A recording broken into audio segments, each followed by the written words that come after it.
लेकर मटौर यानी कि धर्मशाला, कांगड़ा कहीं भी जाना है तो उसको, और आगे पठानकोट तक के लिए। ये सड़क हमें 5 घंटे लगते हैं पठानकोट जाने में, 4.5-5 घंटे, लेकिन अब 4 लेन हाईवे आपके लिए तैयार करके दे रहे हैं। 3 घंटे में आप लोग पठानकोट पहुंच जाओगे और 1.25 घंटे से 1.5 घंटे में आप धर्मशाला पहुंच जाओगे।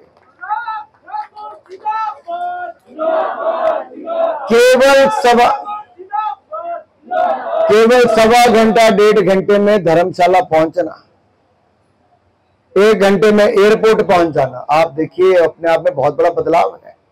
शिमला काम करवाने जाना पड़ता है, 4.5 घंटे लगते हैं, लेकिन ये जो 4 लेन हाईवे हम शिमला के लिए बना के दे रहे हैं, इससे भी आपको पहाड़ चढ़ाव उतार सब काट के सुरंगे बनाएंगे और पुल बनाकर दे रहे हैं। आजकल काम चला है, ये भी 4.5 घंटे की बजाय 2.25 से 2.5 घंटे से कम समय में आप वहां पर पहुंच जाओ।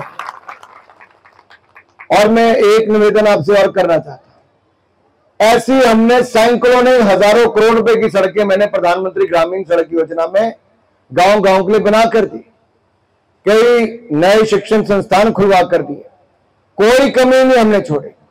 हम जब भी सत्ता में आए, सांसद बने, विधायक बने, मुख्यमंत्री बने, मंत्री बने, हमने केवल विकास विकास और विकास ही करने का प्रयास किया है। हमने दलगत राजनीति में कभी नहीं फंसे। लेकिन आज हालत यह हो गई है कि हिमाचल प्रदेश कर्जे में डूबता चला जा रहा है। 95,000 करोड़ का कर्जा हिमाचल पे हो गया। कितना? 95,000 करोड़ का कर्जा हो गया। और ये सरकार अगर अगले 3.5 साल चलती है तो कम से कम 1.5 लाख करोड़ रुपए का कर्जा हिमाचल प्रदेश के ऊपर कांग्रेस चढ़ाकर जाएगी। एक तरफ कर्जा चला रही है, दूसरी तरफ मित्रों की मौज करवा रही है। आपको तो कुछ मिला नहीं, ना 1500 रुपए मिले, ना 2 रुपए किलो गोबर खरीदा, ना 100 रुपए लीटर दूध खरीदा, ना 300 यूनिट बिजली के मुफ्त मिली, ना बागवानों को उचित दाम मिले। अब ये सारे सवाल मैं आपसे पूछता था लोकसभा के चुनाव में भी, आप कहते थे नहीं मिला। इन्होंने कहा था 24 घंटे के अंदर 1500 रुपए देना शुरू कर देंगे। अब इनके पास बहाना है कि विधानसभा चुनाव आ गया, अब इसके बाद दे देंगे, लेकिन इनकी मंशा देने की है नहीं। देने होते तो अब तक दे दिए होते। मेरे साथियों, हमें तो अपने क्षेत्र को आगे लेकर जाना है। हमें अपने क्षेत्र का अगले सालों में विकास करवाना है। हमें कोई कमी अपने क्षेत्र में, कोई कसर नहीं छोड़नी विकास करवाने के लिए। विकास को थमने नहीं देना है, विकास को निरंतर आगे बढ़ाना है। और मैं आपको विश्वास दिलाता हूं, हम मिलकर चलेंगे और विकास में कोई कमी नहीं आएगी। इसका हम हर संभव प्रयास करेंगे। मेरे भाइयों और बहनों, 1-2 बातें मुझे और करनी है।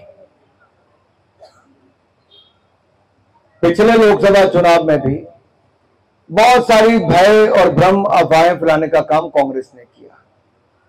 ये कहते थे संविधान ही खत्म हो जाएगा, और हम तब भी कहते थे, मैं आज भी कहता हूं, संविधान की आत्मा को मारने का काम किया तो कांग्रेस ने, नेहरू जी ने किया, और संविधान को तार तार करके इमरजेंसी लगाने का काम किया तो इंदिरा गांधी ने किया।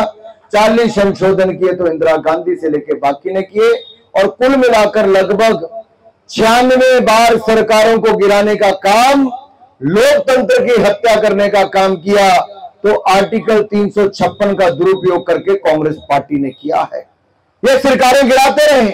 शांता कुमार जी की सरकार गिराई थी इन्होंने राम मंदिर के बाद। क्या कसूर था शांता जी की सरकार का? कोई कारण नहीं था, लेकिन सरकार गिरा दी गई। ऐसी अनेकों सरकारें हमारी बार बार गिरा दी गई थी। आज ये बड़ी लोकतंत्र की दुहाई की बात करते हैं,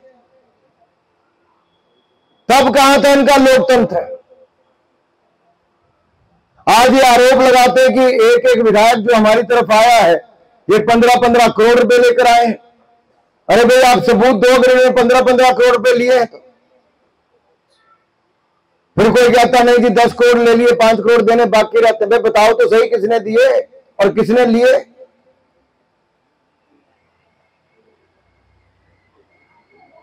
आप जनता के विकास के मुद्दे और आपकी सरकार की गारंटियां जो फेल होगी उस पर आप जवाब नहीं देते हो। लेकिन किस व्यक्ति ने क्या किया, आप उसके ऊपर आरोप पर आरोप लगाने का काम करते हो। आपने चुनाव लड़ना है तो विकास के नाम पे लड़ो। आपने इस पूरे जिला के लिए क्या किया, पूरे हिमाचल के लिए क्या किया, उसका जवाब दो। उसका जवाब आप देते नहीं हो, लेकिन बार बार आरोप, रोज आकर नए नए आरोप लगाते हो।